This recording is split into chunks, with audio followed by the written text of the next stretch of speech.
First contact with fear. The crystalline spires of the luminary council chamber caught the light of 3 moons, casting prismatic shadows across the gathered assembly. First Speaker Vala's translucent form trembled slightly as she studied the holographic display before her. The energy readings were unmistakable and utterly terrifying. "It cannot be," she whispered, her melodic voice carrying through the perfect acoustics. The Devourers were supposed to be extinct. The other council members drew closer, their bioluminescent patterns pulsing with anxiety.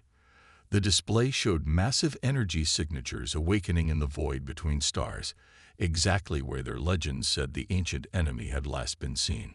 The Luminari were not warriors. Their species had evolved on a gentle world with low gravity and minimal environmental pressures. They had never needed to develop weapons or defenses.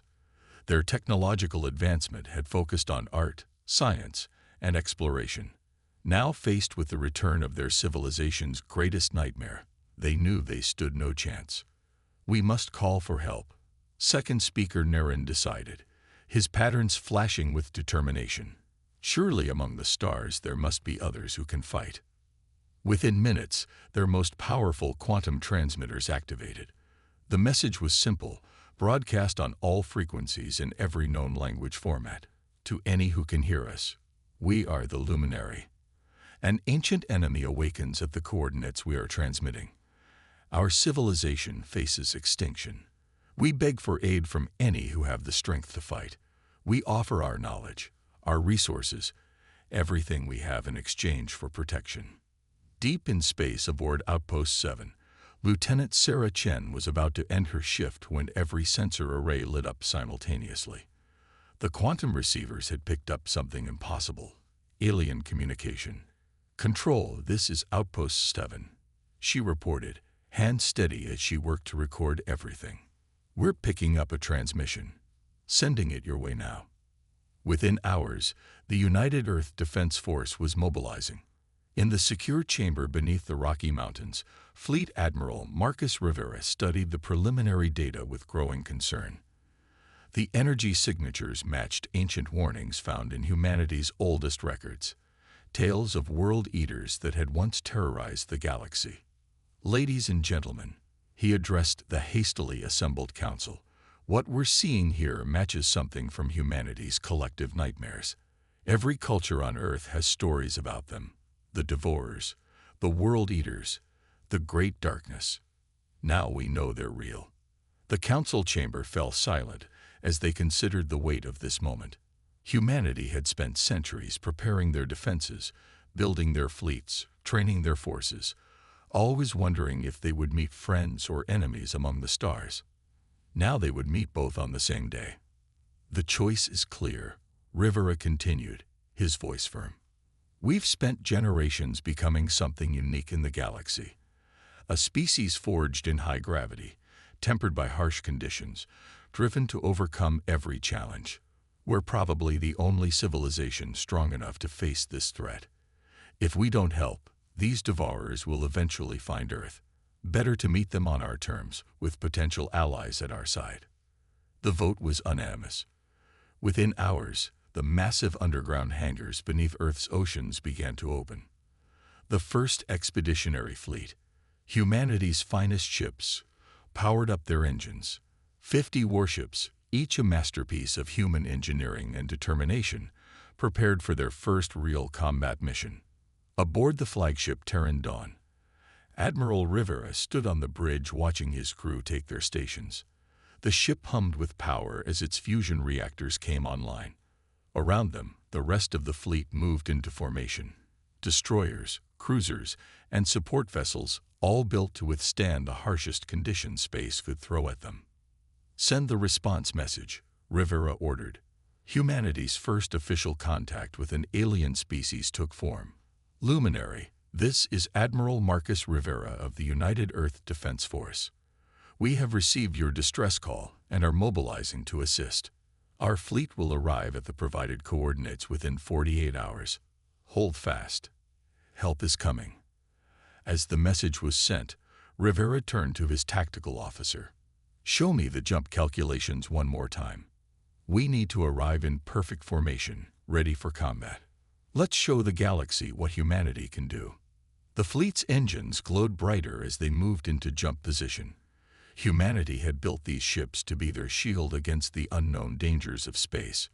Now they would become a sword, striking out to protect those who couldn't protect themselves.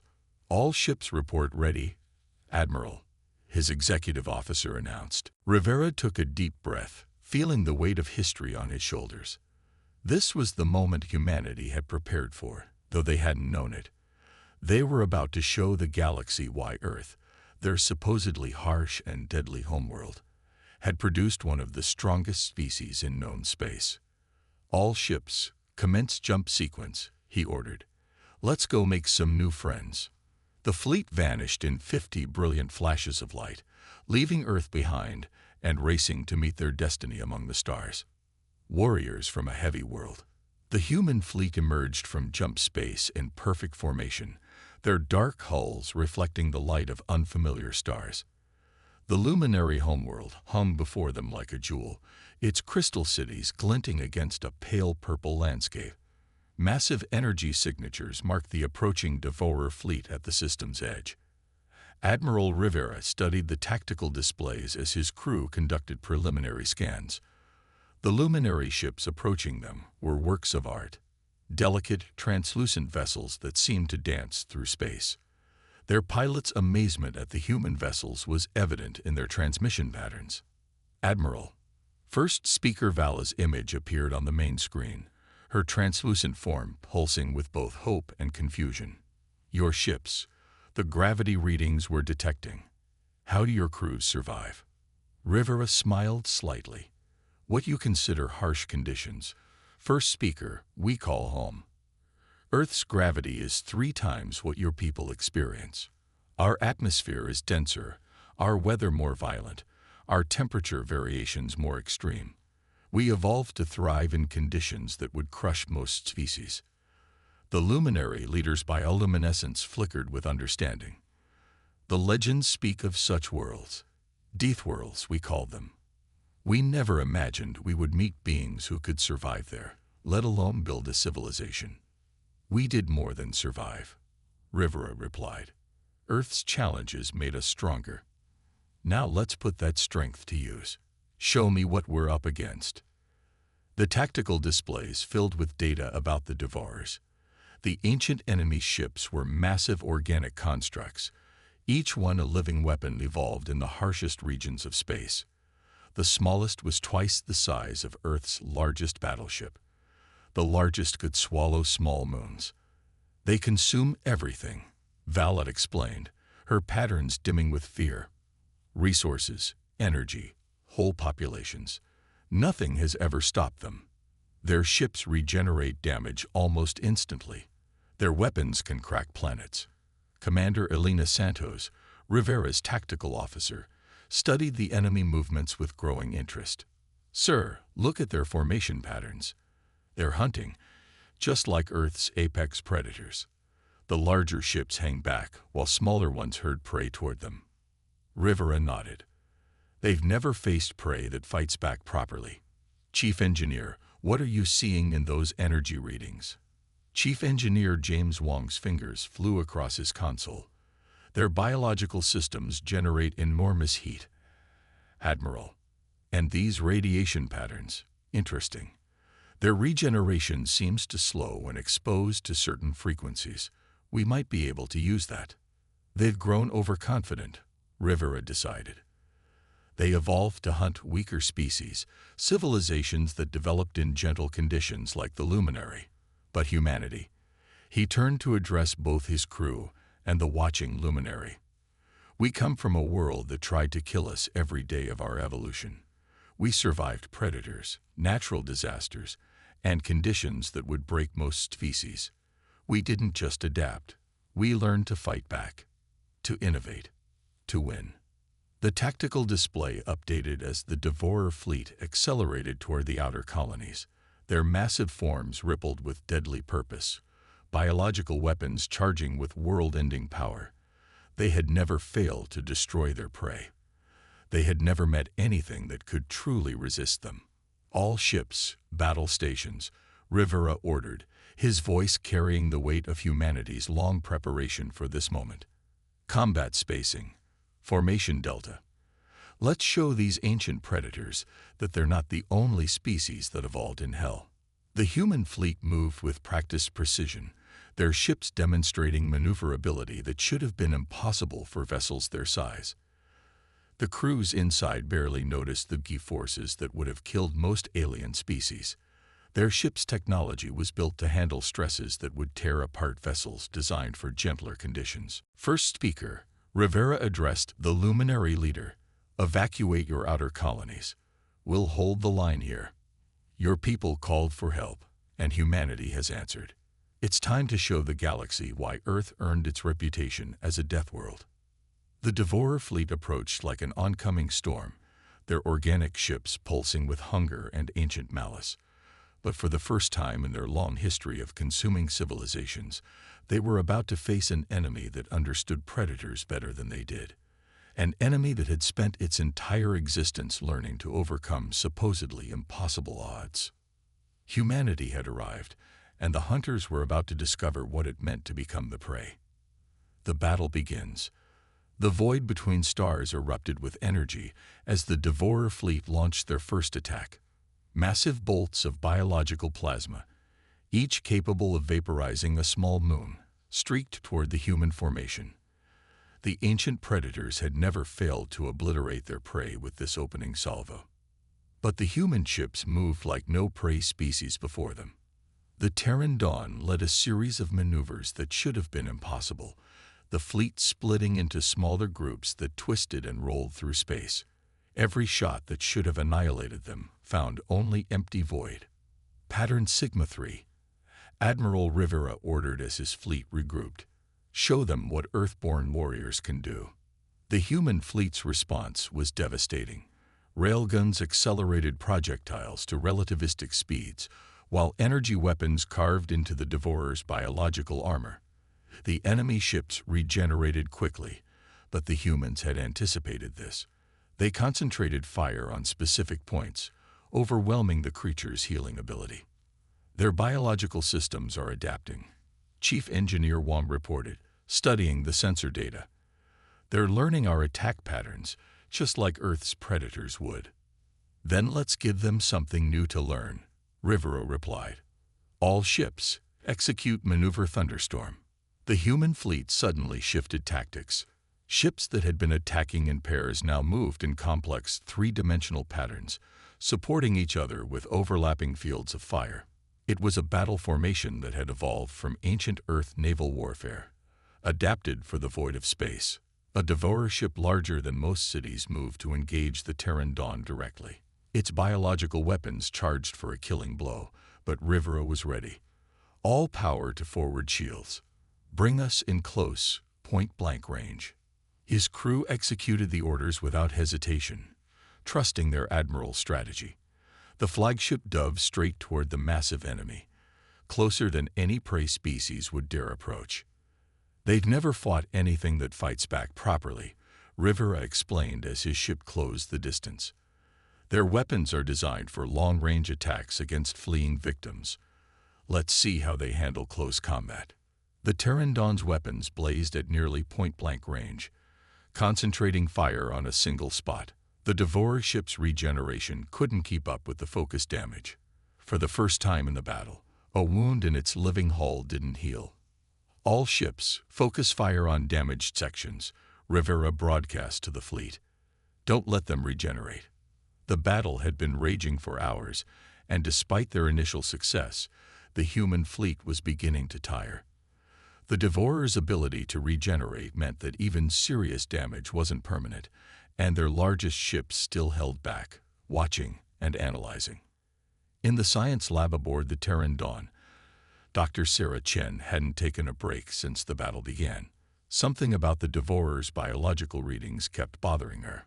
Look at this pattern, she called to her team, pointing at a graph of enemy ship emissions. Every time they regenerate, there's a spike in radiation, but not normal radiation. It's different. They seem afraid of it. She quickly ran more tests, analyzing data from successful hits. Certain frequencies disrupt their healing. They evolved in harsh conditions, but maybe they had to give up something to gain their other abilities. The discovery spread quickly through the fleet. Engineers modified their weapons, tuning them to emit the specific radiation frequencies that seemed to hurt the Devourers most. The ancient predators had never faced an enemy that could adapt as quickly as they could. But the battle was far from over. The largest Devourer ships began to move forward, their massive forms blotting out the stars. These were the apex predators, the oldest and most dangerous of their kind. They had consumed countless civilizations over the millennia. Rivera watched them approach, his expression grim but determined. All ships, prepare for second wave. Remember your training. Remember Earth. We're about to show these ancient monsters why humanity's homeworld earned its reputation as the galaxy's greatest forge of warriors. The void erupted with new fury as the true battle began. Humanity had drawn first blood, but the Devourers were about to demonstrate why they had terrorized the galaxy for eons.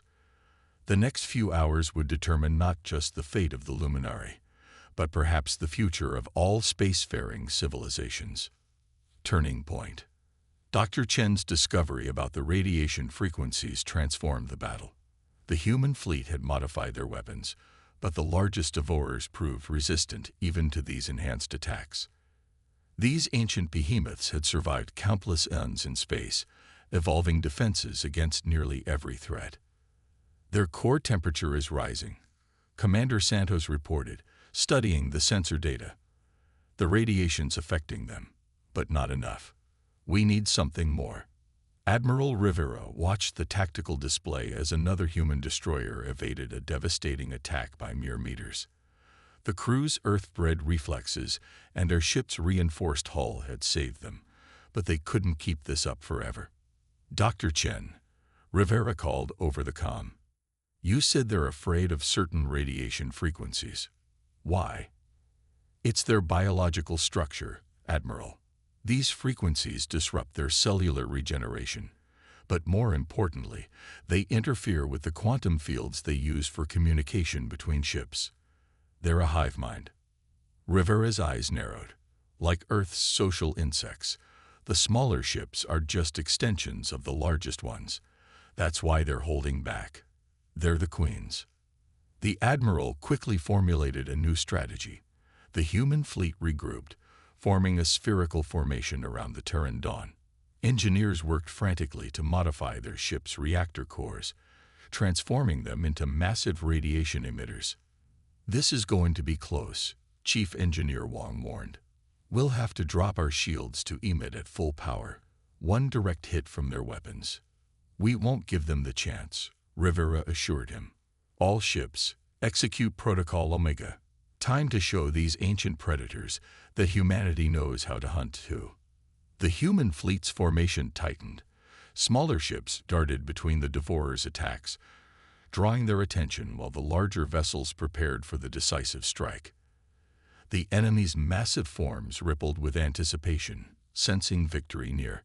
Now, Rivera ordered. Every human ship's reactor core pulsed simultaneously, flooding space with precisely tuned radiation. The effect was immediate.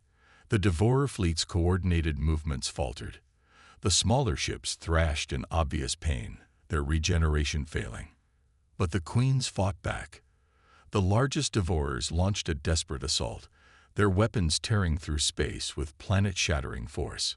2 human cruisers couldn't evade in time, their hulls crumpling under the impact. Maintain emission, Rivera commanded. Push through. The radiation continued to build, creating a web of deadly energy that trapped the Devourer fleet. The Queens tried to retreat, but their confused drone ships blocked their path. For the first time in their ancient history, the Predators knew fear. They're trying to jump out, Santos reported. Their biological FTL drives are activating. Not this time, Rivera responded. All ships, maximum power to emissions. Don't let them escape. Humanity protects its allies. The space battle had become a battle of will. Human determination against ancient survival instinct. Earth-forged technology against biological evolution. The Queen ships writhed in agony as their connection to their drones weakened, their consciousness fragmenting under the assault. Finally, the largest Queen ship burst. Its death throes sent shockwaves through the hive mind, causing a cascade of destruction through the smaller vessels. The remaining Queens, their forces in chaos, attempted one last desperate attack. Braced for impact, Rivera ordered as the massive biological weapons discharge. But humanity's heavy world engineering held. Their reinforced hulls, designed to withstand pressures that would crush most species, absorbed the dying Queen's fury. When the energy dissipated, the remaining Devourers were in full retreat, their once perfect formation shattered. For the first time in galactic history, the ancient predators had met their match. "Pursue and finish them," Rivera commanded. "Don't let a single ship escape to threaten another civilization." The human fleet moved with deadly purpose, hunting down the scattered enemies. They had come to protect the Luminary, but they had achieved something far greater. Humanity had proven that the galaxy's apex predators weren't invincible after all. Victory among the stars. The last Devourer Queen died in a burst of radiation and biological matter, its death throes echoing across space. The human fleet regrouped, their hulls bearing the scars of unprecedented combat. They had lost 3 ships and numerous crew members, but they had achieved what countless civilizations thought impossible. "Status report," Admiral Rivera commanded, his voice heavy with both victory and loss. "Last enemy signatures confirmed destroyed." Commander Santos reported, "The Luminary colonies are safe. No survivors from the Deathworlder Fleet detected." The Luminary response was immediate. Their delicate ships surrounded the human fleet, their crystalline structures pulsing with joy and gratitude. First, Speaker Vala's image appeared on every human ship's display. "You have done the impossible," she declared, her form radiating intense light. "For countless ages, our people lived in fear of the Devourer's return. Now you have freed not just us, but all spacefaring species from their shadow." The news spread quickly through quantum communications. Other alien civilizations, long hidden from the Devourers, emerged to make contact. They all shared similar stories, evolving on gentle worlds, developing peaceful societies, living in constant fear of the ancient predators. "The galaxy changes today," Rivera addressed his fleet and the watching aliens. "Humanity didn't just win a battle. We proved that the harsh conditions that shaped us weren't a curse, but a gift. Earth forged us into something unique, a species strong enough to protect others." The Luminary Council proposed an immediate alliance. Other species quickly joined. They offered their advanced sciences, their artistic achievements, their unique perspectives on the universe. In exchange, they wanted Earth's protection and the knowledge of how to defend themselves. "We accept," Rivera announced after conferring with Earth Command. "But on one condition, we don't want to just be your defenders. We want to teach, to share what Earth's challenges taught us. Every species has the potential for strength within them." In the months that followed, human instructors spread throughout Allied space. They taught combat tactics, shared defensive technologies, and most importantly, helped other species discover their own hidden strengths. The Luminary's mastery of light and energy proved adaptable to powerful new weapons. Other races found similar revelations. Aboard the Terran Dawn, Admiral Rivera stood with First Speaker Vala, watching Allied ships train together near the Luminary homeworld. Human vessels maneuvered alongside increasingly confident alien crews, teaching them to face the universe's dangers. "Did you know this would happen?" Vala asked. "When you answered our call for help?" Rivera shook his head. "We just knew we couldn't ignore someone in need. Earth taught us that survival often depends on helping each other. Now we can extend that lesson to the stars." A new era had begun. Humanity had emerged from their death world not as conquerors or destroyers, but as protectors and teachers. The galaxy's peaceful species no longer needed to hide. Together with their human allies, they could face any threat that emerged from the darkness between stars. The ancient devourers had hunted the galaxy's gentle civilizations for eons, but they had never considered that someday a species would emerge from a world harsh enough to forge warriors capable of hunting the hunters. Humanity had proven that sometimes the most dangerous worlds create the strongest protectors. Earth was no longer just a death world. It had become the birthplace of the galaxy's guardians, and its children would ensure that no species ever again had to face the darkness alone.